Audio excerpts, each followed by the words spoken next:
Good morning. Happy Wednesday. Welcome to the Pitch Track Chronicles. I'm Uncle Tats with Donald. Luca is on vacation, enjoying some family time. And the other team that was sent to an early vacation this past season was the Yankees, as they fell on their face in the postseason against the BlueJays, which was the team that they wanted to face. IKF went public yesterday in his press conference with Boston. They asked him about the postseason last year.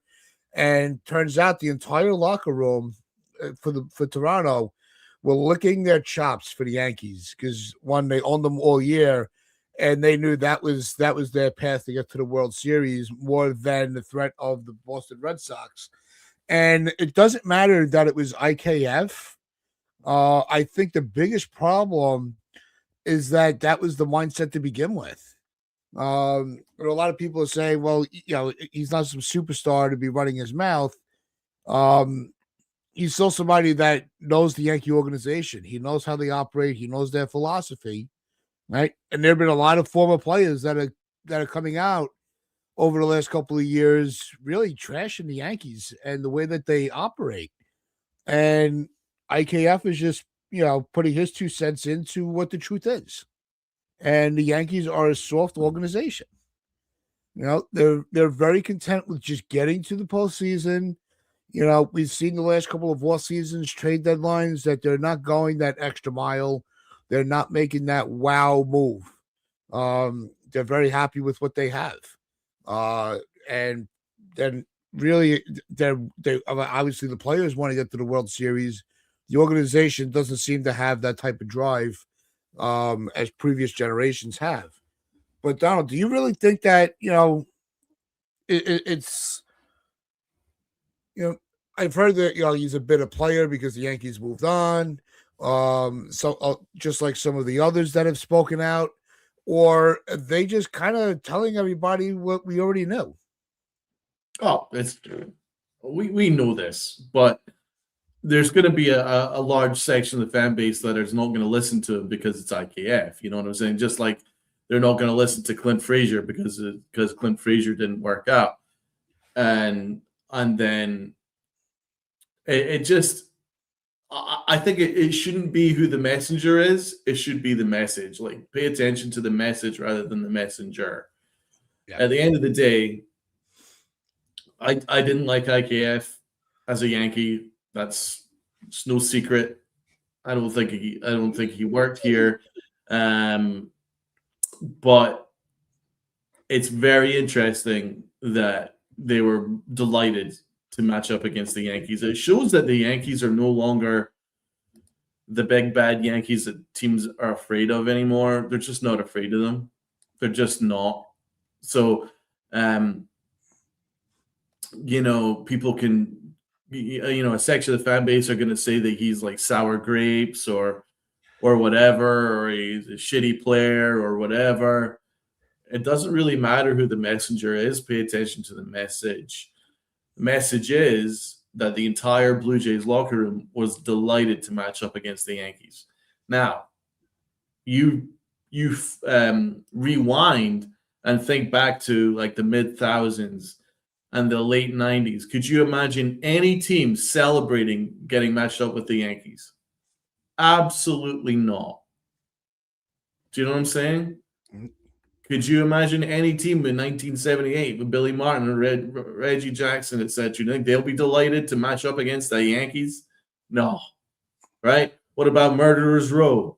Like, any team was like, yay, we get the Yankees. The Murderers Row of Lou Gehrig and frickin' Joe DiMaggio. Yeah, right. So that's the thing. It just shows how much the Yankees have changed.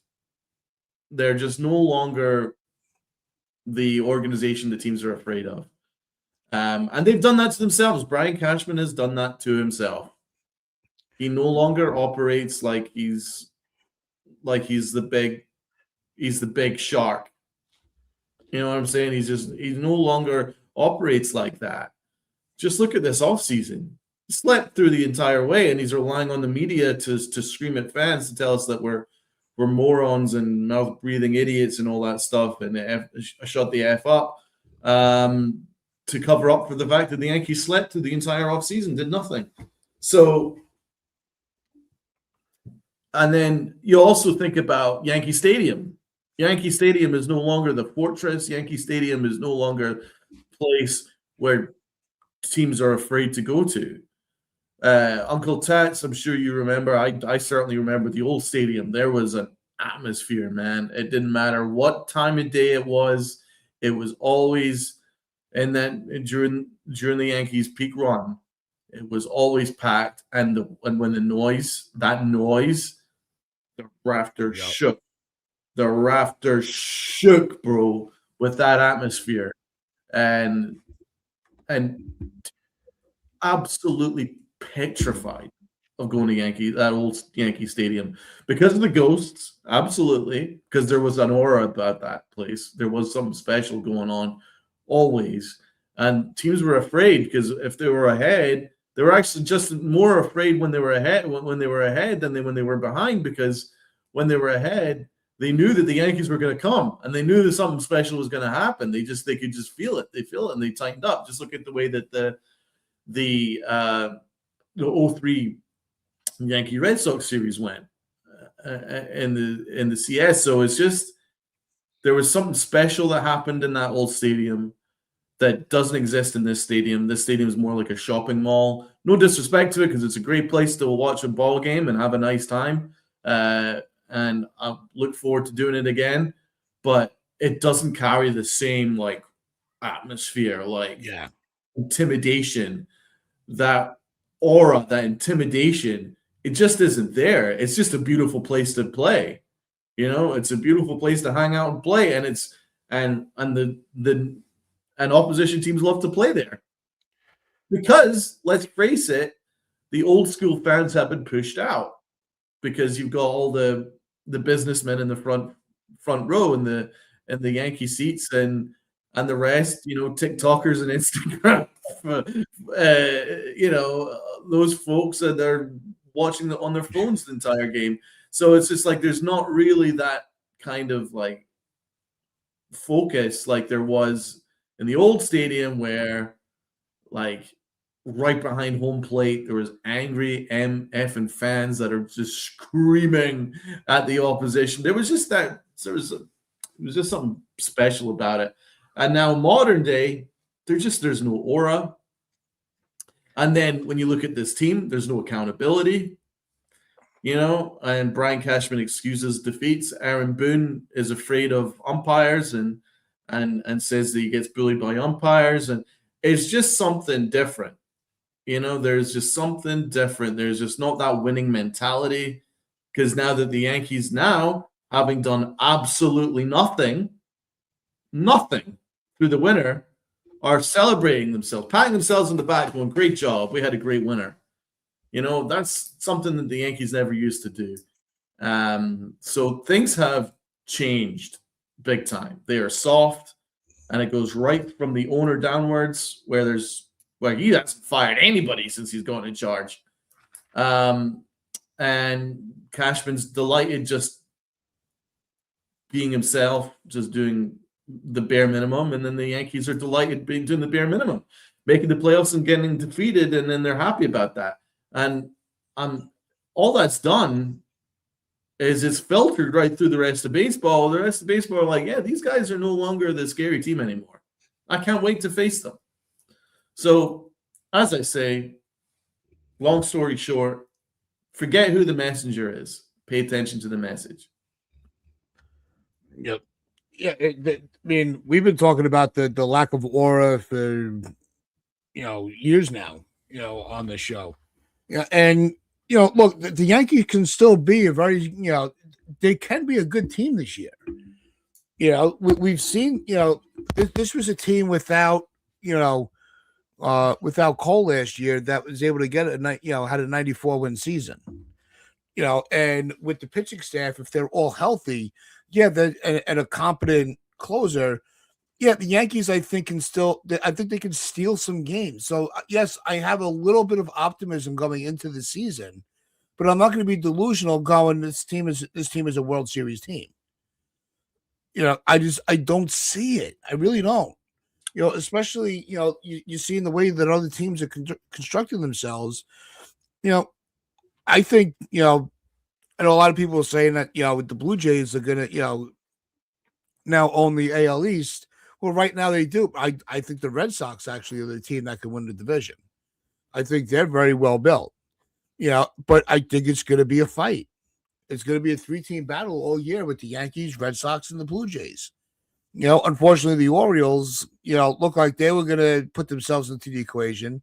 But unfortunately, it was brought up in the chat and it was just confirmed through MLB. Jackson Holiday is going to miss the beginning of the year due to a hand injury. The hamate bone, which is actually which is ironic or kind of bizarre because yesterday it came out Francisco Lindor has the exact same injury. Oh, really? Yeah. So it's we're in a situation now as Yankee fans where although the team still is thriving to be their best, the way the roster is constructed, we're not expecting much. We have to curb our expectations. And yeah, maybe it is to that point, and it sucks and it's painful to say. But this is, the Yankees are not the automatic World Series contender anymore. We're an organization, we're a fan of an organization that's lucky enough that we are going to be in the hunt every year. But we see a lot of teams, we just saw it through football, a lot of teams that are in the hunt they just fall flat. They run out of steam. That's the Yankees. That's the Yankees are like the Yankees go to the World Series playing like the Patriots just did in the Super Bowl. They go on this great run to get in. They get everybody's you get all your hopes up, and next thing you know, bam, you got egg on your face. What's going on, Slack Wolf? I just joined the live not so long ago. Who rightfully criticized this soft ass team? I didn't see who it was who spoke. It was IKF, my friend. IKF said that the Blue Jays locker room was celebrating when the Yankees beat the Red Sox because they knew that they were going to beat the pants off the Yankees. So that's it's quite revealing. It's quite revealing that the locker room thought that. That's quite revealing. So really interesting because then that's not just IKF that's saying that. That means that the entire Blue Jays locker room was saying it. Yeah. And that means it's not about sour grapes. That means it's pervasive around baseball that no one's afraid of the Yankees anymore. And Jonathan saying it, and so is Armand. Corbin Carroll also has a broken hamate bone, so that's 3 players now. That's insane. That's a bad injury too. That's an awkward ass injury to recover from. Yeah, and really it's a 6-week recovery. It's nothing long. It's not long term, but it's still alarming that we're gonna have players in that situation. Especially players of that caliber, because you really you want to, when you win, you want to win against the best competition. And it's just a shame because Holiday looked like he was getting ready to rebound off, and really propel himself to stardom. Lindor is an anchor with the Mets, and you never want to lose somebody in your rotation like Corbin Carroll. Not the rotation on your roster. Going back to IKF here, yeah. Another thing here. So it says here that they were glad the Yankees beat the Red Sox because Toronto felt the Yankees were an easier opponent. That flies in the face of the whole narrative that we're getting from the Yankees, the El Yankeesera freaking network that we have right now, where it's just the same narrative that this Yankee team is a World Series team. It was just bad luck that we lost. One bad series doesn't define them. Well, how about you look at the opponent who was absolutely delighted to be facing the Yankees because they didn't think that they were that much of a big deal. So doesn't that fly in the face of the narrative that we're getting right now, where Joel Sherman is screaming at us to shut the F up, and we've got other, very, we got podcasters with Yankee glasses on telling us that we're ungrateful or whatever, and then you got Michael Kay screaming at us that we're ungrateful, blah, blah, blah, blah, blah. Doesn't that fly in the face of that you've got a player on another team saying, we couldn't wait to face the Yankees because they were the easier opponent? Doesn't that fly in the face of that? Doesn't that fly in the face of that?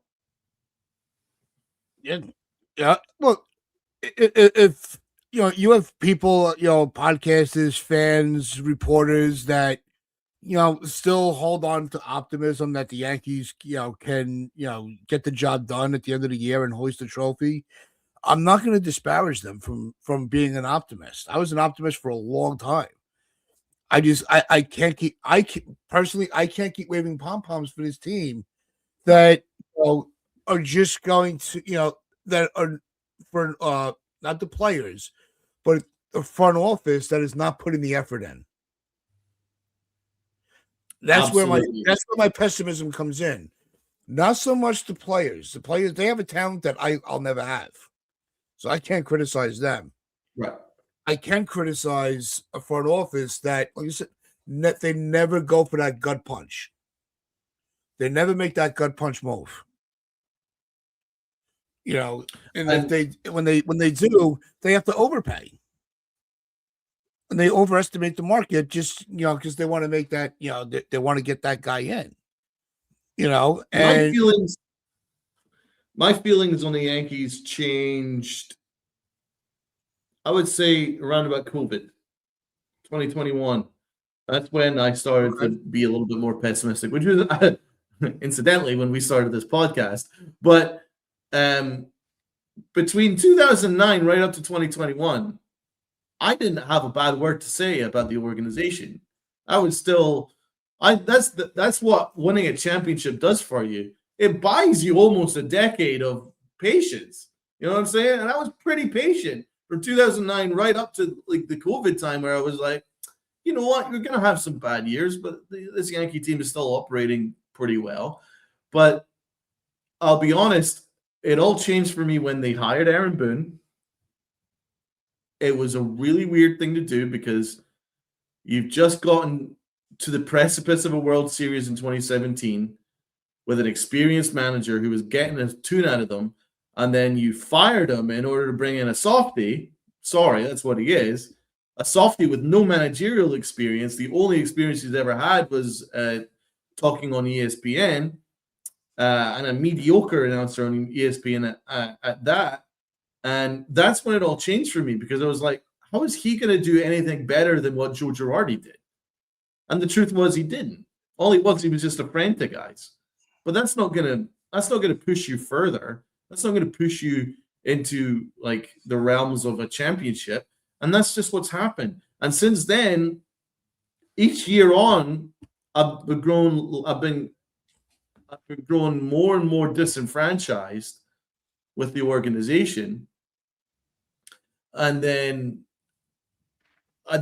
recently, I'm now almost apathetic, because it's been 5 years of the same excuses, the same narrative, the same bullshit, frankly, and it's on repeat, and it's just a circle of the same shit. And this is no different than prior off seasons. The only difference here is that we're rolling back exactly the same flawed product, and then we're getting punched in the face by media members and by other people telling us it's a great offseason.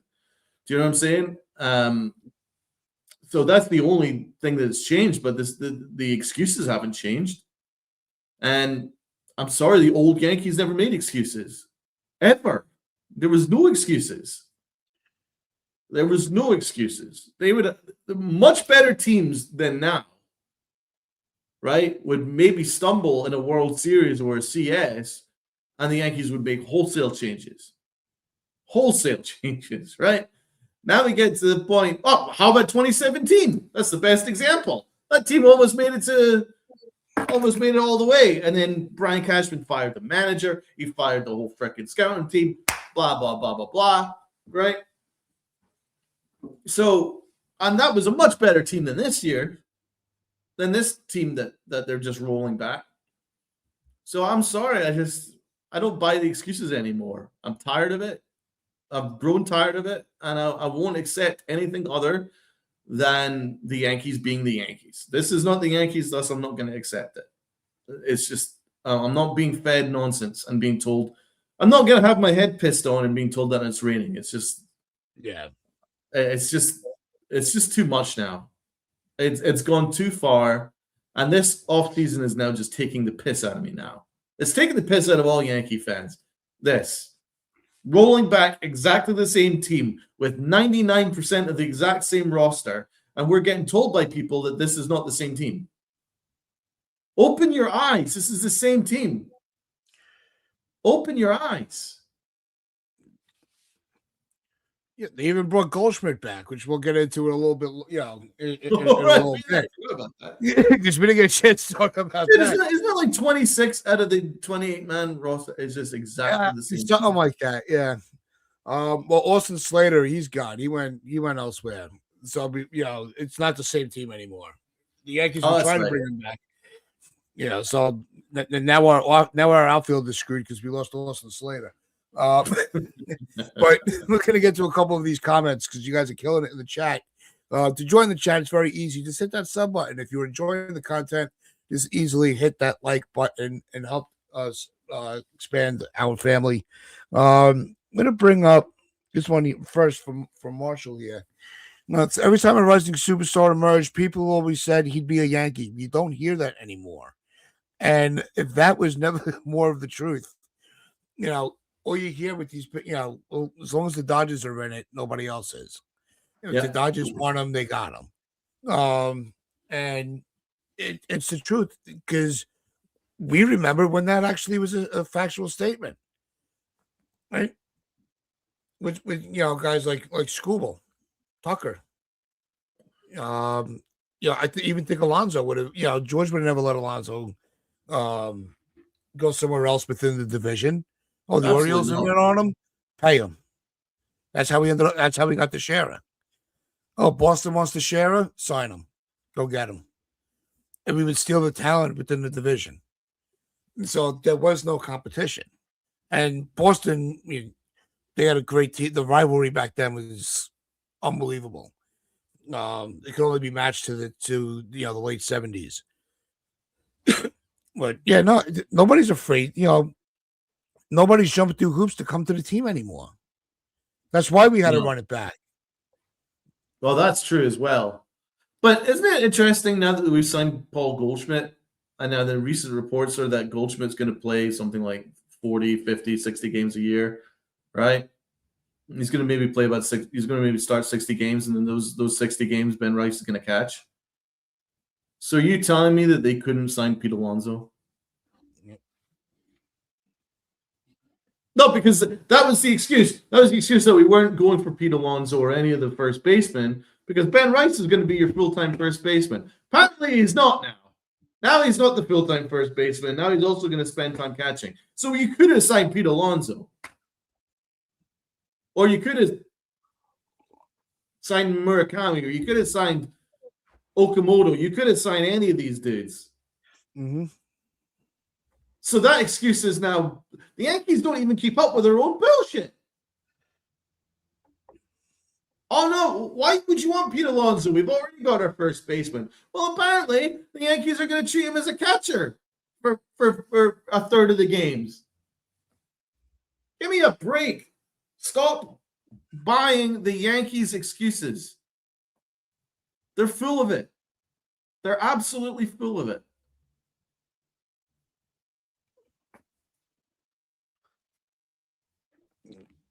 Bring up it because that's what it is. It's just all smoke and mirrors with this with the front office. and they have the media, not us, not No. us on the Chronicles, but they have the media kind of pandering to whatever talking points they want pushed. Right. It's they're afraid of losing their press pass. Well, that might be why we don't have one yet. Right. But which is fine. No, shout out to Pete and NYYU and shout out to us because we're the two channels that just do not buy the Yankee excuses. We just do not do it. No, and look, a lot of a lot of the channels that still have a very optimistic take on it. We're not. I mean, Jason and I are very good friends. I throw no shade towards him. He looks at it the way he wants to. I'm not gonna. We've never used this channel to put down another, especially when we're in the same space. So try not to call out other channels. You want to make references to some talking points, that's fine. But we all are very good. We all we all stay in touch. Is he here? Was he's tired of hearing, well, if Boone can't hit or pitch for the players, well, if that were true, no managers would be fired. And I'm pulling this one because I say that a lot. When it gets like the June swoon, or when players were in an extended slump, yes, Boone cannot go and hit the swing the bat or pitch for them. But that's why I also do put a lot on the players. The players have to be able to absorb information. Look, if your swing is not working anymore, make an adjustment. You don't have to change your whole, approach at the plate. Choke up on the bat a little bit. Like, make the little league adjustments, and it could help you get out of it. Stop trying to uppercut every pitch to hit it, hit it a country mile. Hit a seeing eye single, that might get, skirt past the glove, and you could, rush out for a double. Right. Evaluate your mechanics on the mound. Maybe, you're gripping the ball too much because you're getting anxious. Because you want to get that perfect pitch. So it's a balance between the player's responsibility and the coach's responsibility to have everybody be at their best performance.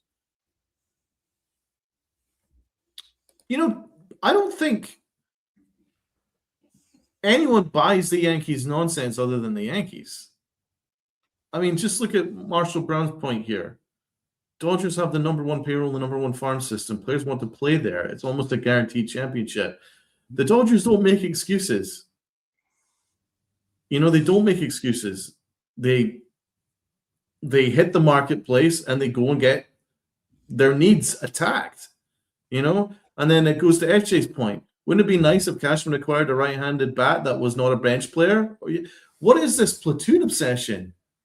It's like the Yankees always need a new excuse to make up for why they haven't achieved their goals, right? So we had Hal Steinbrenner a couple of years ago saying, we're going to bunt more, And this year it's now platoon. It's like there's always a new thing. It's like the Yankees are trying to reinvent the wheel. At the end of the day, no one buys it. Well, except Yankee fans and the New York media, but the rest don't buy it. Because really what the Yankees should be doing is they should be attacking their needs and looking to improve. Not make excuses. Forget excuses. Try and improve. You know what I'm saying? So, we went into this offseason and our bullpen was a clusterfuck, right? And the Yankees have decided just leave it, right? All right, and then the Yankees needed one or two rotation arms, and the Yankees have decided just to leave it. Apart from Ryan Weathers, who's injured a third of every season anyway, right? He's a Matt Blake project. Okay, and then the offense. The Yankees badly needed a power right-handed bat to help with Aaron Judge and help Big G, right? And the Yankees decided just to leave it. So it's just like, at the end of the day, it's kind of mind-blowing. It's mind-blowing. Like, we needed a third baseman that could hit from the right side. We've got a third baseman that hits from the left side. It's just like absurd. You know what I'm saying? And they needed an upgraded shortstop. The Yankees have decided to gaslight you and tell you that Anthony Volpe is God's gift.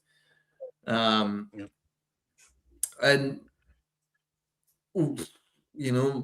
we probably could have done with a better outfielder than Trent Grisham. The Yankees have decided to pay Trent Grisham $22.5 million. So it's like they haven't really admitted to their mistakes. They won't do. Other teams do. The Toronto BlueJays, they were like, yeah, we're short of a starter. They go and sign Dylan Cease to a massive contract within 2 weeks of losing the World Series. They don't make any excuses. They try and get better. And then the Dodgers, who are a dynasty, are winning at a ridiculous rate now. They signed the best closer in baseball. Then they signed the best right-handed. Then they signed Kyle Tucker, who's the best free agent outfielder, other than Soto in the last 5-10 years. And they're just continuing to get better. And the Yankees are like, no, we don't need any of them because we're great. We have nothing that backs that up, but we're just great. And if you don't like it, then you're a bad fan. That's what the Yankee narrative is. Yeah, I want to bring this comment up. There's a couple that we're pitting them as we see them, so we can go back to them. Don't think we're ignoring you. Stuff and things. The constant lineup shuffle is a joke. If Boone didn't have analytics, he wouldn't survive as a manager. The gut instinct is non-existent. And he misses Girardi. I hate the lineup shuffling. I really do. But unfortunately, we know that you can't have an all-star and a Hall of Famer in every position. It's not possible. Right? You can't have a 26-man roster of all-stars. Even the Dodgers don't have that. They have players that are, Dodgers are just more balanced. So they're operating in a different stratosphere. So you take them out and you look at the 29 other teams. It's not realistic, right? No. They went the total opposite. They have a 26-man roster full of utility guys. So, they're coming to the ballpark in the morning. They don't know where they are in the lineup. They don't even know what position they're playing that day. That's why we have the June swoons, because nobody knows what the hell's going on. They don't know what they're preparing for. Look at what they did to Jazz last offseason. Get ready for second, and opening day is at third base. That was great. Right? That tells you everything you need to know.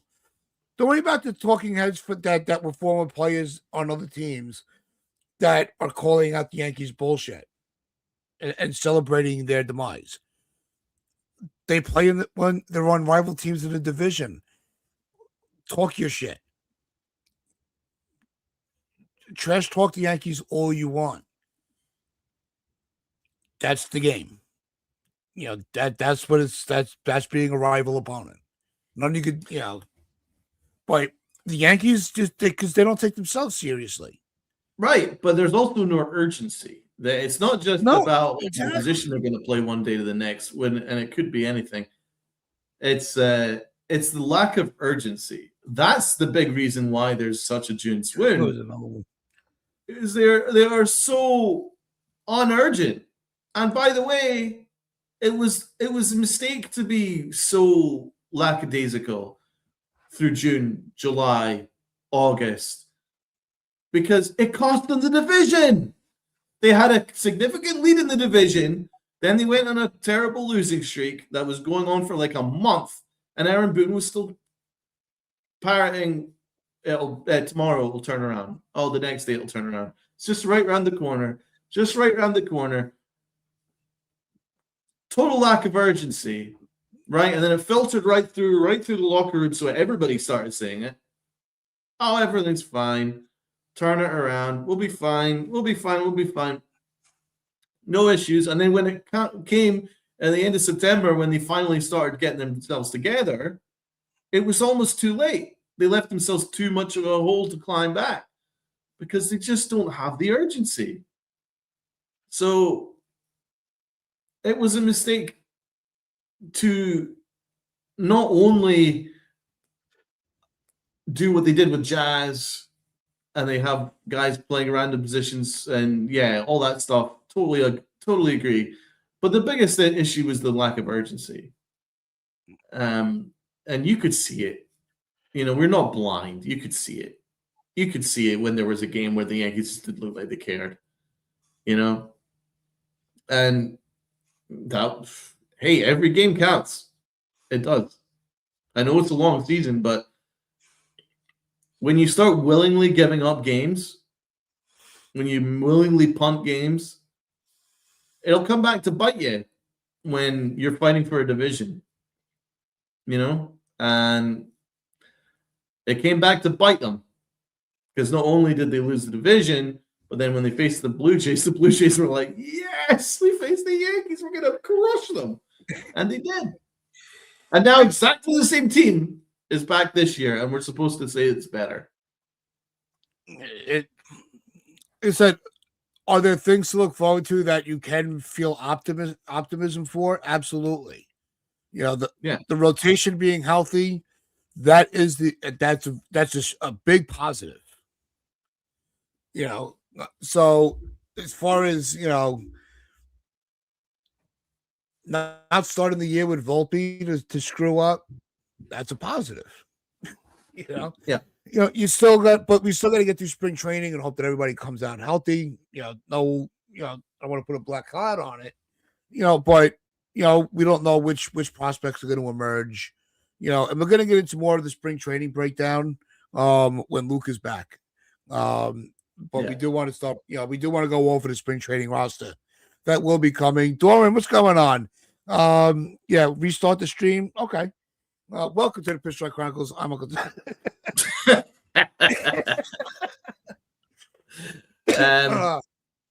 late than never, Doran.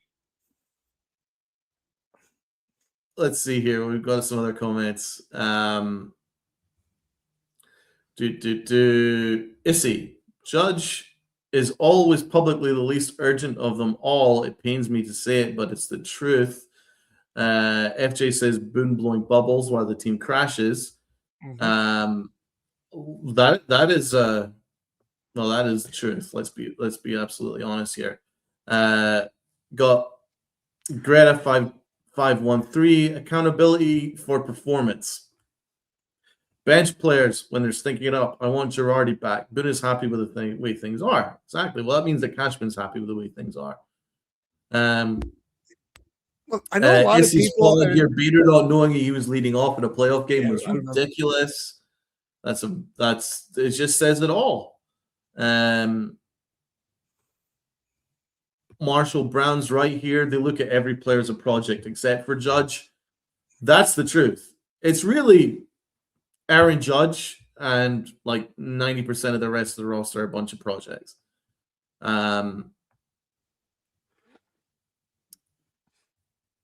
It just goes to show that the way that the Yankees have built this thing.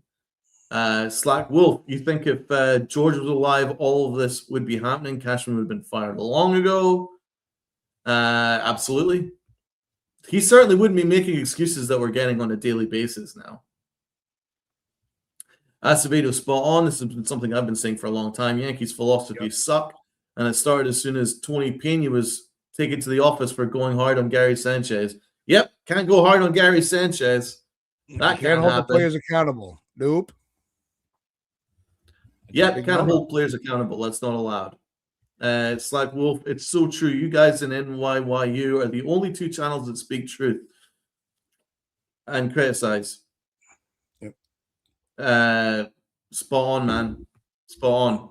And we're unapologetic. We just try and speak the truth.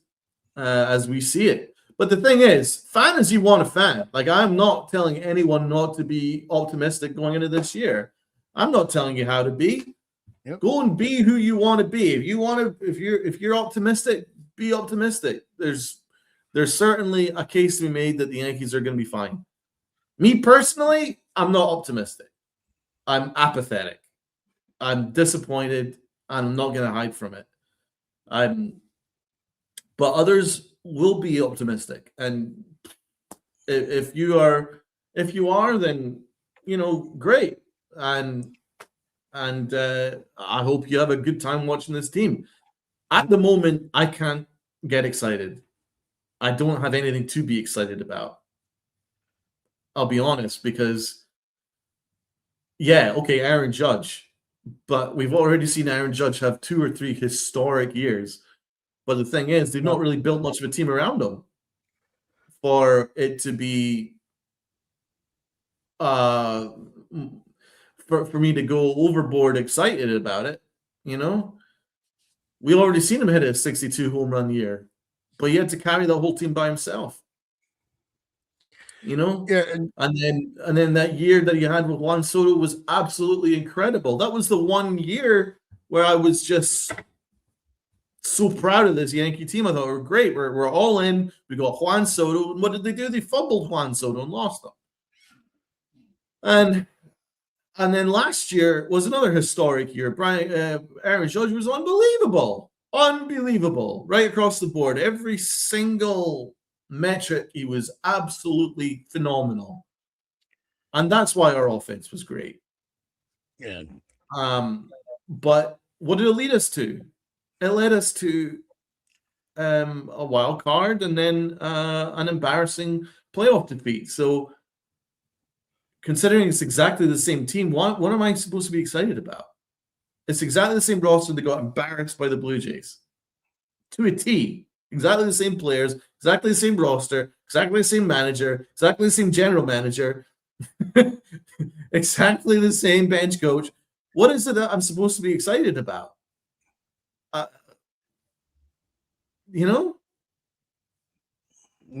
don't know. I don't feel it. The Garrett Cole coming back, cool. I've seen Garrett Cole for 5 years. He's been great. But because they haven't built a roster around him and Aaron Judge, then it's kind of like, it's not a championship winning team. All right, Luis Gil, Warren. I'm not excited by Will Warren. I've seen enough of Will Warren. ER is great. Lagrange, we're not going to see. Hess, probably. I don't know if we're going to see much of him. Luis Gil, yeah, I like him. Warren, nah, he's okay. He's a 5th starter. Yeah, I'm excited about. I think Urk and Lagrange are 2 players that we're going to be keeping an eye on this spring training to see how they're developing. I don't think they're ready yet, but they're pretty damn close. And Doran, if you were watching, you've been around. Last spring, coming out of the spring training into the regular season, we had Kip Slitner as our prospect to watch. We weren't missing a beat on him. We knew it. We knew he had the stuff. It was just a matter of when they were going to let him come up. Which is, why you should subscribe to the channel, because we're pretty often accurate when we back somebody up. There's usually clout to that. I love Cam too, Lauren. Trust me, it's yeah. All right, I'll say I'm kind of excited to see Cam on the mound. Like, he's great. There are things. That's what I'm saying. Is it a total bust of a season? We haven't played the games yet. It's going to be a rough start I'm expecting a rough start when Cole and Rodon are back on the mound. I'm not expecting Cole to come out and be a lockdown ace. He's going to have some rust to shake off. I'm accepting that. And I'm going to do my best not to, overly criticize him for it. Because he's Garrett freaking Cole. But, so is this team just completely incapable of winning? No. Did they improve the roster to put them over to the next level? No. That's why a lot of the frustrations and the pessimism is coming from our lack of faith in the front office. Yep. This right, is the Sarge. truth. And that's why I can't get excited about this team. Because like the narrative is so absurd. That's what it is. It's like Brian Cashman has built this team on a flawed premise. The premise is flawed. So you're running back a team that you know didn't win the division and got embarrassed in the ALDS. Embarrassed. Right? They had a swoon that went from July right through to September. And we're supposed to be excited and optimistic about that? It's exactly the same roster. What is it that I'm supposed to be excited about? I don't understand. And the Yankees' excuse is, oh, well, one series doesn't define them. Yes, it does. It does. I've heard this numerous times. Brian Cashman saying it's not fair to say that one series defines the Yankees. Yes, it does. It does, because it is all about October. That's it. That's what the Yankees are about. It's always about October. The regular season,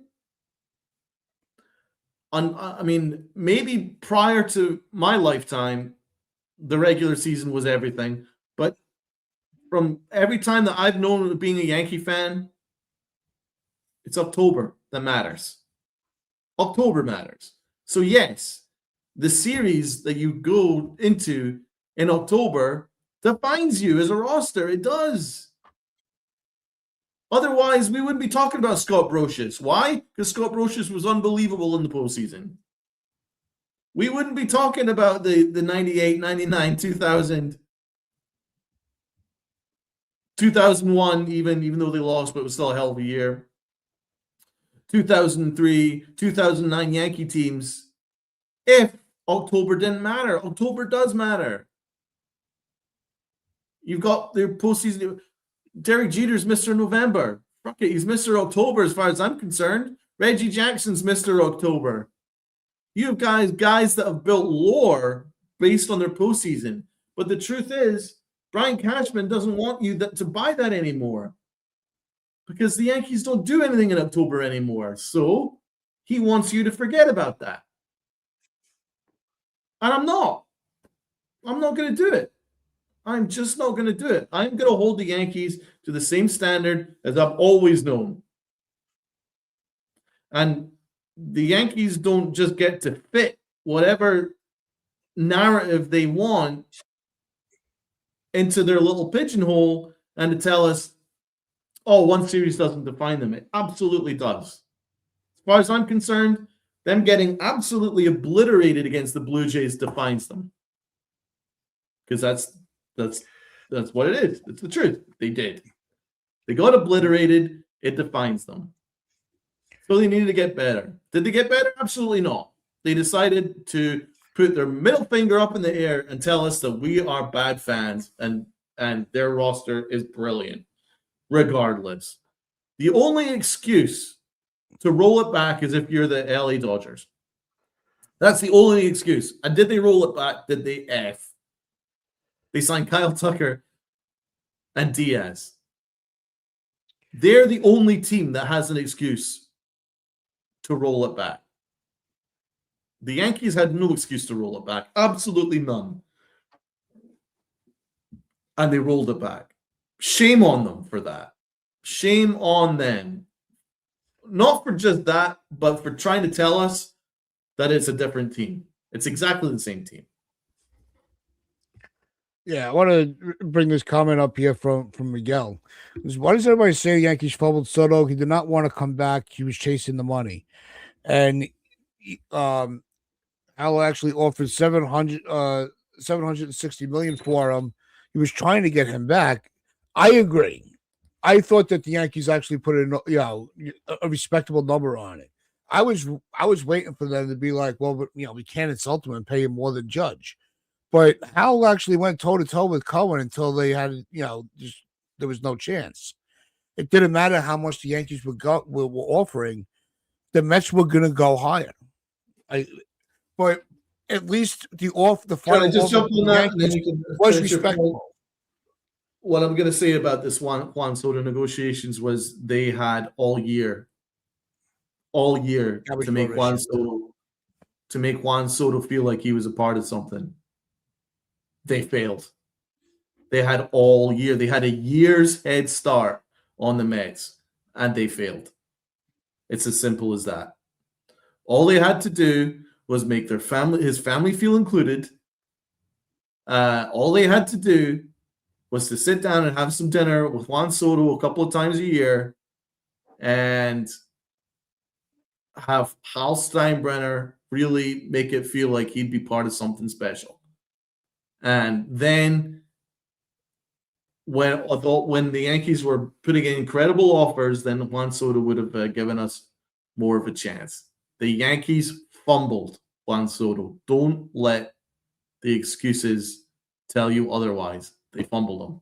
They had a year's head start, and they fumbled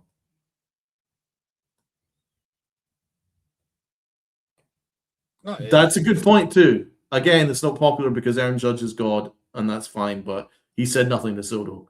The Yankees had a year's head start. They had a year. Aaron Judge could have done more. Al could have done more. Cashman could have done more.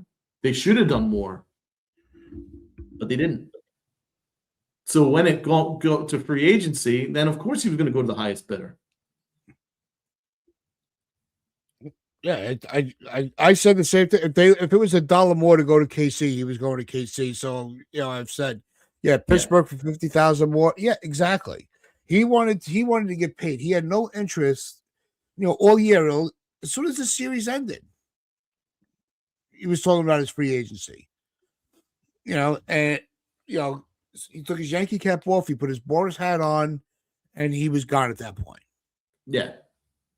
I believe that once we lost Soto, the minute that we lost Juan Soto was the minute that the Yankees ceased to be the Yankees that we've all known and loved. And it's not changed since. That's as far as I'm concerned. So, that does affect my optimism going into this year. It's just been like it just seems to be like there's always new excuses and stuff. But this is my last rant episode. Yeah. I'm going to try and be more positive as we get into spring training and all that stuff. I'm just being completely honest with you guys. I'm not feeling it this year, and I need to see something for me to change my mind. I just don't like the way that the Yankees operate anymore, and I've had it, and I'm going to fight against it. I just don't think it's acceptable. Another thing that's unacceptable is the way the media goes to bat for the Yankees. I don't like that either. Joel Sherman, I've lost so much respect for him when he was telling us to shut the F up. Yep. Absurd. Real quick, it's over with. Look, I think in the only defense for Hal is other teams are being bought out by these big, conglomerate, organizations. Cohen's got, infinite money. The Dodgers have infinite money, and yes, Yankees can, get into bidding wars with these teams. But when you get players like Soto, the Yankees just don't have that cachet anymore. I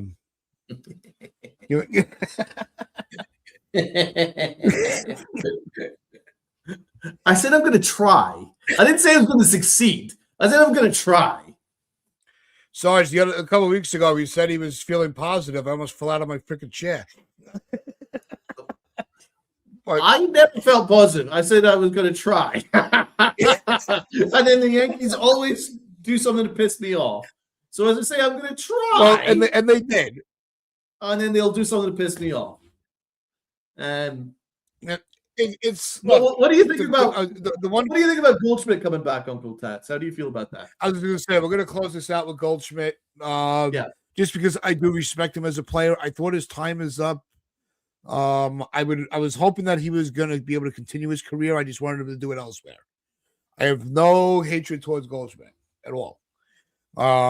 If he now that he is back, if it is going to be a strict,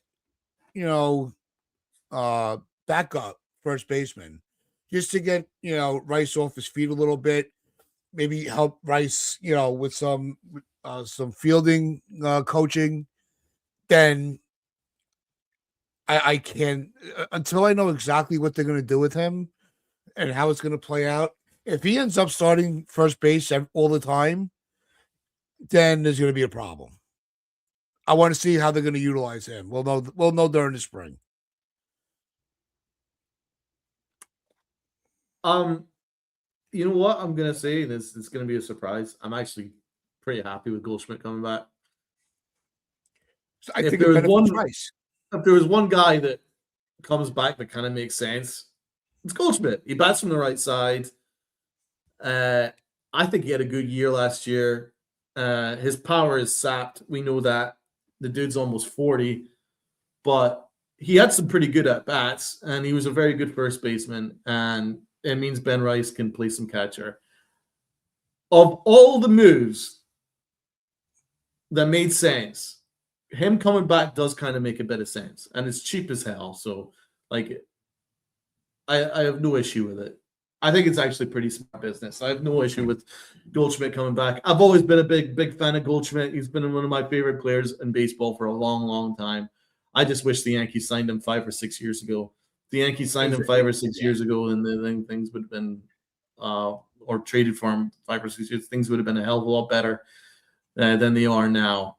Because obviously, a 40-year-old Goldschmidt is not really going to answer too many things, but I think he's a good person, and I think he's a future Hall of Famer. And yeah, you're making me miss the ladies on Sunday, Donald. Why? Because I'm what? Why? Because I'm so negative. They were big Goldschmidt fans. Oh, right. I was wondering. Yeah. You're making, yes. Well, I do. I'm a big fan of Paul Goldschmidt. Always liked him. So I'm not gonna hate on the Yankees signing Goldschmidt. I think it's fine for his role. Absolutely fine. And you never know what can happen. If Ben Rice gets hurt, then they've got someone that can play first base every day. And it's good to have a righty bat in there. So yeah, I'm fine with it. I'm absolutely fine with it. I don't have any issue with signing Paul Goldschmidt. Yeah, as long as it's a backup mentor role. Yeah. No risk. No risk because, like I said, it's not his ability; it's his stamina that was my concern. That's what I was worried about. Them bringing him back, because they don't have the faith in Rice. I want to see Rice develop. They need to find a spot, whether it's catcher or first base, that he plays every night. He's got to be willing. He's got to be, prepared to play 162 games. Yeah. I know they don't play 162 anymore. You know what I mean?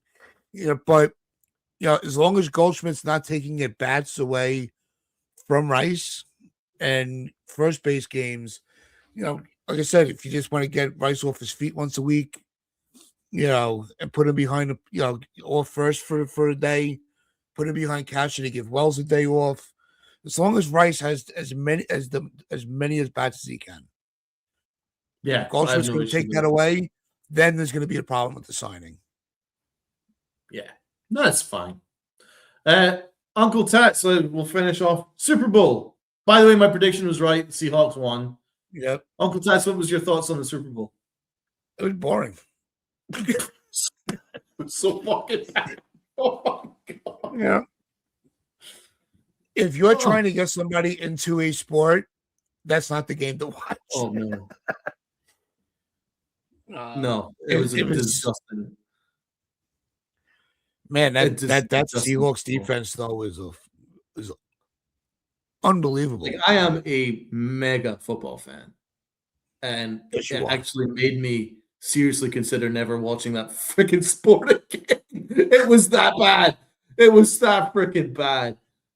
Like I've only been into the game. I've only been into football for 3 years. I mean, that could have made me jump shit. Be like, you know what, I'm done.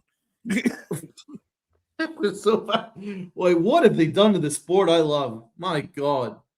It was so soft and it was just boring. Nothing happened. The standard was so poor. Like the quality was just god awful. There was no quality on the field. None. Like I appreciate a good defensive battle, but a lot of it was just incompetence. There was just pure incompetence all over the field. I cannot believe that was the Super Bowl.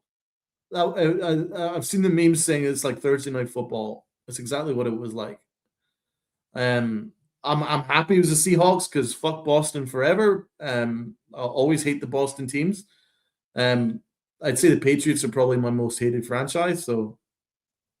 Um, so yeah, I'm happy they lost, but I didn't feel anything. I didn't feel anything either way. I thought it was just an awful product.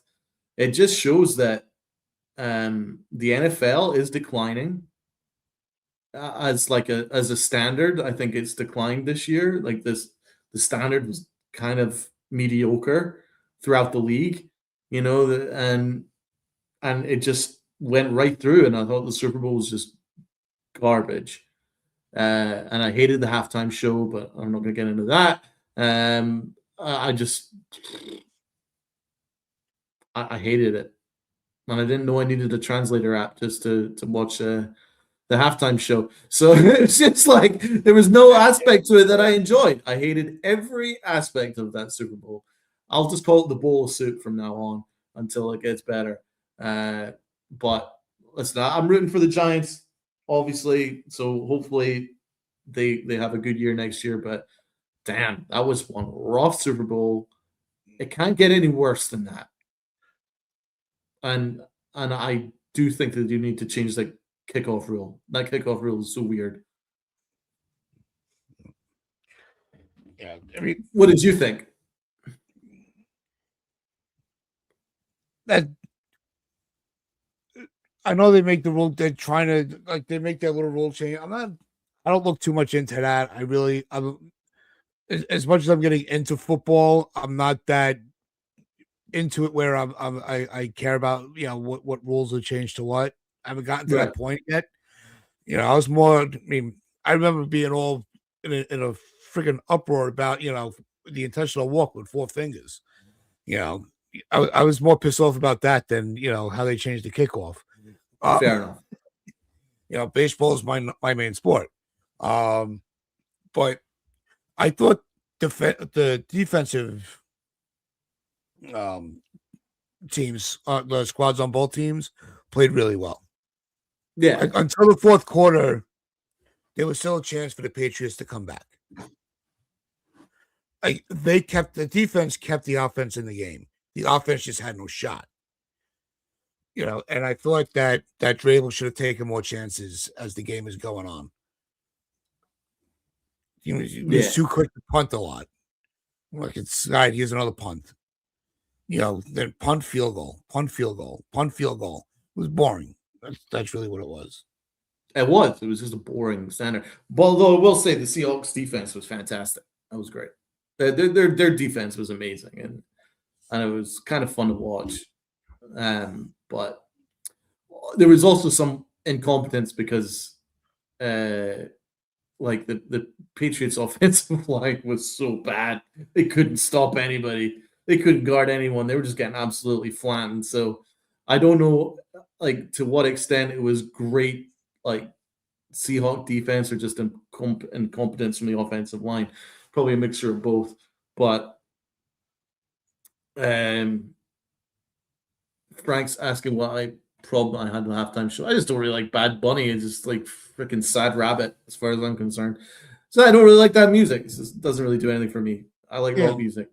I kind of like that fun rap or fun pop music or something. Like it would be a halftime show where everyone can get behind, like Eminem or something like that. If it was like that, where everyone could get excited about it, just felt like that they were just kind of And I mean, yeah, I don't want to make a whole big thing out of it because no, it's overweight, whatever.